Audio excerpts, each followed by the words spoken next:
watched AEW Dynamite for the first time in 3 years, and let's just say, things have changed a lot. I would expect them to. I wouldn't expect the product to be exactly the same as 2022, but there is a lot going on that I'm just so unfamiliar with, and there's a lot of differences. There are some familiar faces, but they're even doing different things. We'll start off with the opening segment of the show. It was a contract signing between Swerve Strickland and Ricochet for their #1 contenders match for the AEW World Championship. So Ricochet, I obviously know from WWE, but I've never seen him in the way he was acting on this episode of Dynamite. I didn't even know he was a heel, but when he got the mic and he started speaking, I could tell he was a heel. But he didn't look like a savage heel. He was just one of them annoying heels. He's just like your little brother, you know? Just won't stop nagging. He was okay on the mic and was getting the crowd fired up a bit, and that's something that everyone's always kind of criticised Ricochet for, is his lack of mic skills. He seemed okay in this heel persona. I think it's working. Like, he is annoying. He's an annoying heel, which, again, is very... Like, that was very unexpected for me coming into this, because I've always known Ricochet as a babyface, at least in WWE. I don't know what he was like back in his Prince Puma days, but I've never seen this guy as a heel. And then you've got Swerve Strickland, who is obviously the babyface here, and I don't know if he was there in 2022. If he was, he definitely wasn't in the AEW World title picture. And I do know that he's had the world title before, so he's obviously at that main event level. But let me tell you something here. When they were like going back and forth on the mic, there was a lot of mistakes. There was a lot of like, you know, tripping over words. Both of them like not able to get their sentences out. I think Swerve Strickland had that more than Ricochet. Like, he was not very fluent on the mic, and he was definitely, he was just off a bit, like jumbling up his words or just struggling to get the sentences out, even like just stopping mid-sentence to like kind of think of what to say next. It just wasn't a smooth battle of words. It's a mistake that you're going to learn to, you're going to regret to live with. Swerve Strickland ended up stabbing Ricochet with scissors, and he went flying back over the table. Then we had a massive 8-man tag team match, and I was excited to see Will Ospreay here because I've not seen a match from him since he joined AEW, and all I really know Will Ospreay for is them like really chaotic matches that he had back in the day with the likes of Ricochet. But I've known for years that Will Ospreay is a very, very unique wrestler, and one of them wrestlers that will just have you a little bit shook when you're watching him in there, you know, doing all these mad acrobatic moves and just wrestling in a very different style to most guys. There were some familiar guys as well, such like Powerhouse Hobbs and Orange Cassidy, but a lot of people that I just did not recognise at all. I didn't even recognise this dude until the commentator said that his name was Brian Cage. He looks so different. Back when I was watching, he had a mohawk. Even his face, he just looked very different. I didn't even know that was him. Will Ospreay did not disappoint and was definitely the highlight of the match. And this Mark Briscoe guy was going crazy as well, setting up a chair and going flying to the outside. Ospreay got the win for the team, but then got choked out after the heel team started a beatdown because they lost. Then this guy that I've never seen before, Kyle Fletcher, comes out, and I've heard the commentators say that he's got a steel cage match against Ospreay at the next pay-per-view. So he comes out and starts pummeling Ospreay, and that's about it for that 8-man tag team chaos. Wheeler Yuta came out next, and the last time I seen this guy, he had short hair, a short beard, but he is looking very, very different now. Long beard, long hair, covering his eyes as well. How he's even wrestling in these conditions, I don't really know. You can barely see. He had a very cool entrance, walking in from outside the arena, and he was taking on Edge, who I have to get used to calling him Cope. I have to cope with calling him Cope. That's a bit weird for me. I'm sure AEW fans are used to the name Cope by now, but that's going to be a tough one to get my head around, I think. I mean, probably not though. Like, with a few weeks of consistent AEW viewing, I will get used to just knowing him as Cope, maybe. But then again, I've known him as Edge for like 20 years. So in a few weeks, can I just change to Cope? We'll see. Cope still has it, by the way. He had a very fast pace to him. He was fun to watch. He hit Wheeler with such a nice spear to win the match as well. After the match, Cope shows respect, but then Jon Moxley shows up and pushes Wheeler Yuta about. Wheeler Yuta pushes Moxley back, so the face turn could be coming here. And weren't these guys a part of the Blackpool Combat Club? I'm pretty sure when I was watching back in 2022, We had John Moxley, Wheeler Yuta. Who else was there?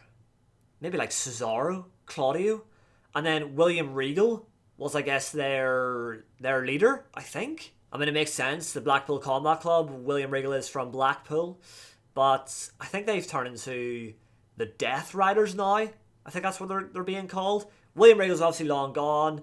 I don't know if Claudio was a part of this group anymore. So then we have the next segment where Hangman Adam Page nearly runs over Renee Young and MJF outside. And I was wondering what MJF would be doing because, again, back in the day, he was literally the biggest star in AEW. He was definitely the most fun to watch. When he got the mic in hand, we were all paying close attention, glued to the screens. Even when he was wrestling, he was putting on some good matches as well. And I like that he's having a rivalry with Adam Page because that's a very, 2019 matchup for me. When AEW first started, these two guys were here near enough from the beginning, right? Adam drags an MJF decoy to the ring, and MJF attacks him from behind. Genius. MJF goes to set Page on fire before getting stopped by the officials, so he must really hate Page. I thought Seth Rollins' hatred for CM Punk was bad, but MJF was willing to set Adam Page on fire in the middle of that ring. That is just a next level of hatred, pure brutality. Then we had a women's tag team match, Thunder Rosa and Chris Statlander versus Megan Bayne and Penelope Ford. It's nice to see Thunder and Chris again, but I'm not familiar with the other two. I think Penelope Ford was there when I was watching, but Megan Bayne made her debut quite recently. Let's have a look at her Instagram here. Let's see what kind of wrestling we can gather from her. So Megan Bayne looked impressive, definitely the star of the match here. She tossed someone over the top rope and then looked like she was going to toss out her partner, only to then throw her partner over the top rope as a weapon to take out the enemies. Megan Bayne hit her finisher and got the win for the team, and that was a banging finisher from Megan Bayne, so she was looking impressive. Definitely something about her that will be very, very interesting to watch. If I do decide to keep on watching AEW, I'm not decided yet, but I got the free trial, which I think only lasts a week actually, on Triller. So I think I would just get the subscription though. I'm definitely up for watching AEW weekly, you know. I know I watch a lot of WWE, but on Wednesdays, there's nothing really going on in WWE, so Dynamite, that's the perfect time to just tune in. Max Caster came out next, and I know him very well from the Acclaimed. He was getting booed though, so I was sitting there thinking, there's no way he's a heel. Because the Acclaimed were very much a well-loved tag team. I mean, they were insane. Max Caster coming out, roasting people with his raps. Anthony Bowens he was class as well, like the Acclaimed. The whole, oh, scissor me daddy. Like, they had it all. But then Max Caster's here on his own. He's getting booed. And I'm thinking, what the hell is going on? Then he does this, I don't know, he just starts riling up the crowd, does this chant that doesn't even sound good. It's like, he's trying to get the crowd to say something like, Max is the best wrestler of all time. Oh, it's so bad. I'm like, what? What is happening? He's got some paper in his hand. He's like some platinum record or something. I think that's his gimmick now. He's trying to flex that he's a platinum record holder for his rapping, I guess. So he does an open challenge and Jay White answers. I remember hearing about Jay White when he signed. There was a lot of hype around him. I've never seen a match though. So I was excited to see Jay White, and as well I was excited to see Max Caster wrestle because it's been a long time. But then it ended up being a squash match. Yep. Jay White hit one move on Max Caster and he was laid out flat on his back for the count. And that was that. So again, what has happened to Max Caster? Why is he getting squashed? Why is he this cocky, annoying heel? Is that really what's best for his character? Did the Acclaimed break up? Am I just completely unaware of that? Oh, just hit the light there. Or maybe Anthony Bowens is injured, so they needed something different for Max Caster? I don't know.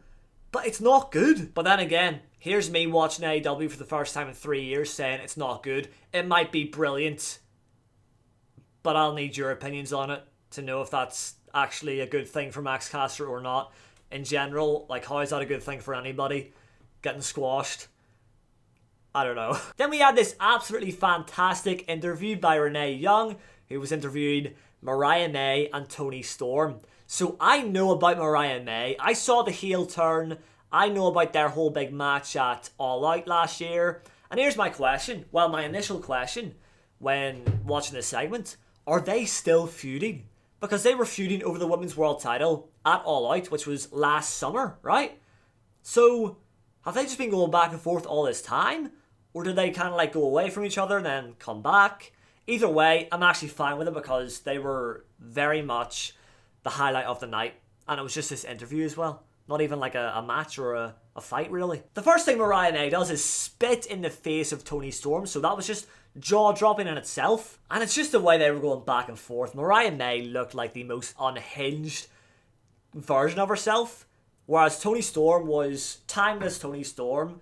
Much more calm and kind of like throwing insults but in a posh manner. And that got me excited to watch their match, which I think is happening this Saturday. That's the next pay-per-view, isn't it? So I will have to tune into that. I don't know how to buy it, but I'm sure I'll figure it out. And I could do a review on this pay-per-view. That's where the steel cage match is taking place, right? Between, was it Ospreay and Kyle Fletcher?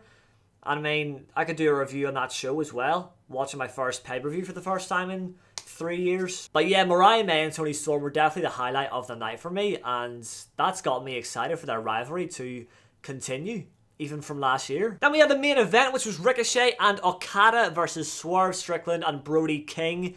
Brody King had the most badass entrance of the night. I've not seen this guy wrestle before. I don't know if he was there when I was watching. Maybe he was there, but wasn't a big deal. But now, he seems like a big deal. He had the crowd chanting, "We want Brody." So, pretty much over with the crowd. And looks like a very strong wrestler as well. A hard hitter. Was doing some big moves in there. So, Okada is the Continental Champion. And that title, I'm pretty sure wasn't even a thing when I was watching. But then again, there's probably a lot of titles. I think they have like Ring of Honor titles as well under AEW. So, that wasn't a thing when I was last watching. I remember the International Championship. But the Continental Championship is one that I think is fairly new. I don't know though. The match was great. Brody King and Okada were fun to watch, but I've got to say that Swerve and Ricochet stole the show. Okada tried to hit Brody with the title. Nasty kick comes in from Swerve. The referee then gets distracted, and Ricochet hits Swerve with the title and pins him to win. Ricochet is a dirty dog, man. I've never seen him like this. It's actually sickening. But that's how the match ended. That's how the show ended because that was the main event. So that wraps up my first time watching AEW Dynamite in 3 years. I've always looked at Dynamite, by the way, as like the A show. Is that really the case? I know they have Rampage, or do they? Because they have that other one now, Collision, on Saturdays. So I don't know if they even have Rampage anymore. But I think Dynamite is where it all began, really. That was their first show. So I've kind of always stuck to Dynamite. I'm going to rate that show a solid... That was good, you know. I'm going to give that a solid 8 out of 10. It was good to see familiar faces like Jon Moxley, Cope, and it was nice to see some, differences with wrestlers that I knew, like Ricochet being that weird, cocky heel. That was very new to me. It was fun to get to know new wrestlers like Brody King. So overall, that was a very, very solid show, and I probably will tune into Dynamite next week, as well as a pay-per-view on Saturday. So if you want to see reviews for AEW going forward, then just drop a like on the video for me and subscribe if you want to see these videos continue, because I very well might just continue them. Alright, thank you all for watching, and I'll see you in the next one.